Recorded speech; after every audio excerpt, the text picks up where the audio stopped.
Point है और ये आपके सामने जो मैप दिखाई दे रहा है ये आपका जो है आपका जो मुंबई का नक्शा है। कैसा सर आप हमें मुंबई का नक्शा क्यों पढ़ा रहे हैं? तो चलिए मैं आपको एक चीज़ बता देते हैं। ये जो आप मैप जो दिखाई दे रहा है ये मुंबई का नक्शा है, मतलब मुंबई जो हमारे देश की जो आर्थिक राजधानी है उसी का ये मैप है। सर इसे क्यों पढ़ा रहे हैं? मैं इसलिए पढ़ा रहे हैं कि ये जो एक्चुअली आपको जानकर होगा मुंबई जो है वो भी एक आइलैंड में बसा हुआ है। किस पर? आइलैंड पे। उस आइलैंड का नाम है आपका जो है, तो इसका नाम है सालसेत।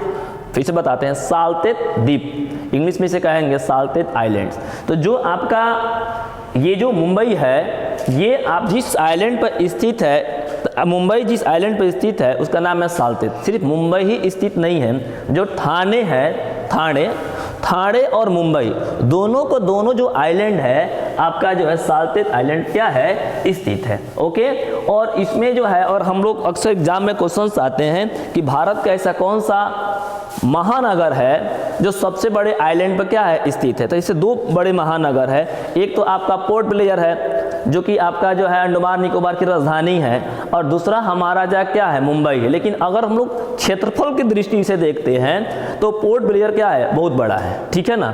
और लेकिन नगर की दृष्टि देखा जाए, मतलब शहर की दृष्टि से देखा जाए, बिल्डिंग के हिसाब से देखा जाए तो मुंबई क्या है सबसे बड़ा है। इसीलिए अगर हम लोग शहरीकरण अगर नगर की स्थिति से देखा जाता है तो जो आपका मुंबई है ये सबसे बड़ा क्या है आइलैंड बसा हुआ क्या है शहर है, और ये भारत के महाराष्ट्र राज्य में क्या है स्थित है। आप इसे बहुत आसानी से देख सकते हैं कि चारों तरफ से ये क्या है आपका जो है एक बहुत बड़ा क्या आइलैंड का भूभाग है, ठीक है ना, और बीच में क्या स्थित है, इसका नाम क्या है सालसेत आइलैंड है, ठीक है ना। और इससे बड़ा आपका पोर्ट ब्लेयर है जो कि क्या है, फिर से बता देते हैं, पोर्ट ब्लेयर क्या है आपका जो अंडमान और निकोबार की क्या है कैपिटल है, राजधानी है। क्षेत्रफल की दृष्टि से आपका जो है पोर्ट ब्लेयर सबसे बड़ा है, और शहर की दृष्टि से देखा जाए तो मुंबई क्या है सबसे बड़ा है। तो सालसेत आइलैंड पे दो आपके क्या है शहर स्थित है, पहला है मुंबई या दूसरा क्या है ठाणे, ठीक है ना।